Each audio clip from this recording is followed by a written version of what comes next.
Bonsoir tout le monde et bienvenue à votre bulletin d'information régionale. Mon nom est Alexandre Cabana, très heureux d'être avec vous. On débute avec un tragique accident d'hélicoptère qui est survenu tard hier soir dans la réserve faunique La Vérandrie. 3 individus se trouvaient à bord de l'appareil qui a été localisé ce matin aux alentours de 9h30 au kilomètre 360. L'un d'eux est malheureusement décédé alors que les 2 autres sont toujours recherchés actuellement. Une équipe de plongeurs de la Sûreté du Québec devrait d'ailleurs arriver sous peu sur place afin de ratisser l'intérieur de l'appareil qui se trouve submergé sous l'eau. Qui a été localisé, submergé là, dans le secteur du lac d'Elvert. C'est tout près du kilomètre 360 de la route 117. D'ailleurs, les opérations qui sont en bordure de la route 117. Donc, depuis ce temps-là, les opérations sont concentrées dans ce secteur pour faire de la recherche et sauvetage, tenter de localiser les occupants de l'hélicoptère. Et dans un autre dossier, par rapport à l'homicide d'un quadragénaire à Malartic survenu jeudi dernier en plein festival, eh bien, selon TVA Nouvelles, la victime est Sylvain Lisotte, un résident de Malartic. Il était en attente de son procès dans un dossier de menace de mort. Il avait également d'autres antécédents judiciaires et était connu des services policiers. Sur un autre dossier, les dépotoirs illégaux sont moins en moins fréquents qu'avant en Abitibi-Témiscamingue, mais sont toujours un enjeu de taille. Sophie Médiavilla-Rivard s'y est intéressée. À l'heure actuelle, 510 dépotoirs clandestins sont répertoriés dans la région par le ministère de l'Environnement. Ce nombre évolue constamment parce que depuis 2023, 113 dépotoirs ont été nettoyés par les équipes du ministère. Quand on fait un geste comme ça, c'est souvent une méconnaissance du dossier.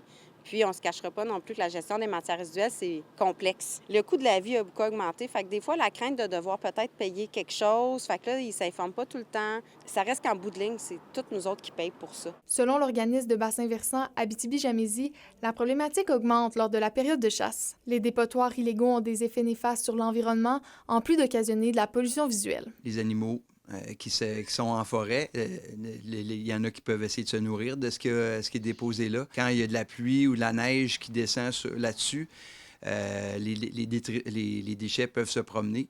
Ils peuvent se promener en surface, mais s'ils se dégradent puis que le sol est propice, ça pourrait même s'infiltrer dans l'eau souterraine. Les citoyens peuvent disposer de la majorité des matières résiduelles dans la plupart des écocentres de la région et plusieurs ressources existent pour savoir comment se débarrasser des déchets moins conventionnels. Tout dépendant sur quel terrain c'est, ça devient la responsabilité du propriétaire du terrain. Donc, c'est certain qu'il y en a beaucoup que c'est sur les terres de la couronne. Par contre, des fois, c'est sur des terrains privés. Le Club Vélo Action, qui se charge de l'entretien des sentiers du Mont Powell à Rouyn-Noranda, doit régulièrement composer avec des dépotoirs sauvages. Heureusement, il y a de plus en plus de gens qui s'impliquent. Nous, on organise des corvées au printemps, à l'automne. Les corvées n'ont pas pour but de ramasser les déchets des autres, c'est surtout pour entretenir les sentiers. Mais malheureusement, on doit passer un certain temps pour aussi encore ramasser des déchets. En plus de ces campagnes d'entretien bénévoles, la sensibilisation est faite par les villes, le gouvernement du Québec et certains organismes. On peut entre autres penser au projet Visée Vert de Rouyn-Noranda ou à la chasse aux déchets sauvages du Comité régional de l'environnement. Sophie Médiavilla-Rivard, RNC Nouvelles, à Rouyn-Noranda. Et c'est à jour de la rentrée pour les cégepiens du Québec et les admissions sont en hausse au cégep de l'Abitibi-Témiscamingue comme en soins infirmiers et en éducation spécialisée, même en technique policière. Félix Blacker est allé sur place. La rentrée collégiale commence en force au cégep de l'Abitibi-Témiscamingue. Même si ce ne sont que des chiffres provisoires, l'institution a un taux d'admission en hausse cette année. Et plusieurs programmes volent la vedette comme technique en éducation spécialisée. On a des programmes assez populaires, oui, comme soins infirmiers, technologie minérale, techniques d'éducation spécialisée aussi. Justement, si le manque de main-d'œuvre sévit dans le milieu de la santé dans la région, il y a peut-être de l'espoir dans la relève où les admissions sont en légère augmentation. Nos cohortes sont pleines en soins infirmiers, c'est plein. Soins préhospitaliers d'urgence, c'est plein aussi. Une cinquantaine d'étudiants internationaux sont admis cette année et ce serait dû à la forte attractivité des programmes selon l'école, mais aussi aux différentes démarches de promotion de la part du cégep. Je pense que nos programmes, effectivement, ils sont attrayants. On a fait beaucoup de promotions, beaucoup de recrutements dans différents endroits, dans différents pays. Et pour continuer à attirer davantage, le cégep ouvre 2 nouveaux programmes cette année, technique en physiothérapie et technique en architecture. Très fière de pouvoir dire qu'on accueille maintenant 2 nouveaux programmes techniques de physiothérapie, une belle cohorte pleine. Et on a aussi la technique en architecture. Donc, là aussi, une cohorte pleine, 23-24 étudiants. Les chiffres finaux des inscriptions au cégep pour cet automne vont être confirmés dans la semaine du 19 septembre prochain. Félix Blaquière pour RNC Nouvelles.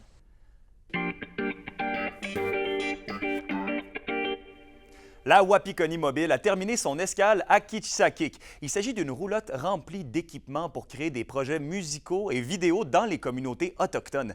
Wapikoni Mobile permet aux habitants des communautés de partager leur culture et leurs idées avec l'aide d'une équipe de réalisation professionnelle. Ces 5 courts-métrages qui ont été créés pendant l'escale à Kitchissakik. Les diffusions auront lieu aujourd'hui et demain, 17h, à l'école primaire Mikizisek.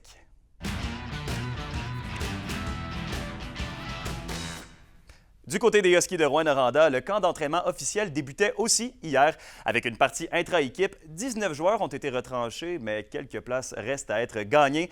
J'ai rencontré l'entraîneur-chef de la Meute tout à l'heure. Voici notre entretien.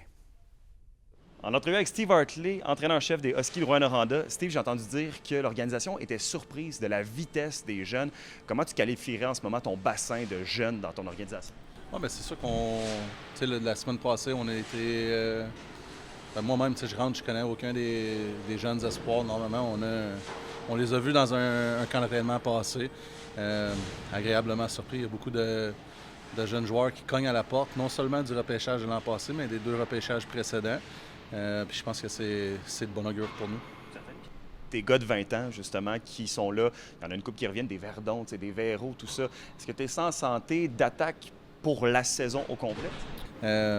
Les 4 sont prêts à jouer au hockey, sont arrivés en bonne condition physique.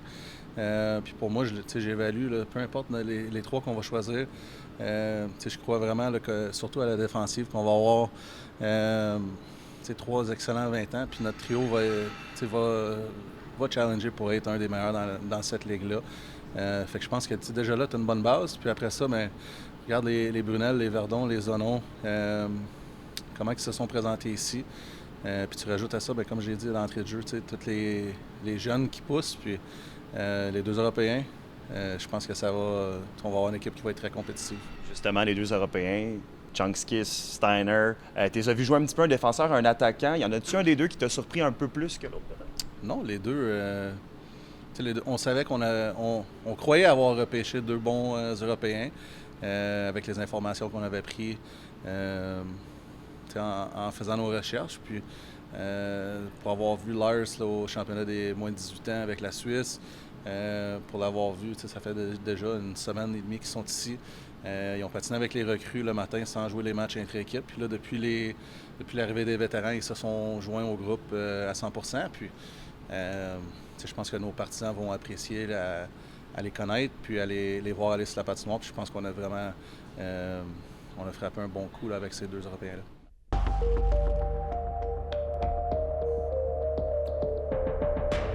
À la météo maintenant, pour ce soir et cette nuit, ce sera partiellement nuageux pour l'Abitibi, 30 % de probabilité d'averse. Et sortez votre petite laine ce soir, on va tomber sous les 10 degrés. Pour le Témiscamingue, c'est plutôt une alternance de soleil et de nuages, mais ça demeure frais aussi avec 10 degrés. Mardi, on remonte un peu, ce sera une alternance de soleil et de nuages avec un maximum de 20 degrés Celsius pour l'Abitibi et de 19 pour le Témiscamingue. Et un aperçu pour mercredi, là, ce sera ensoleillé partout sur le territoire avec un beau maximum de 23 degrés. Et voilà, c'est ce qui conclut mon premier bulletin passé en votre compagnie. Je vous souhaite une bonne soirée et on se retrouve demain.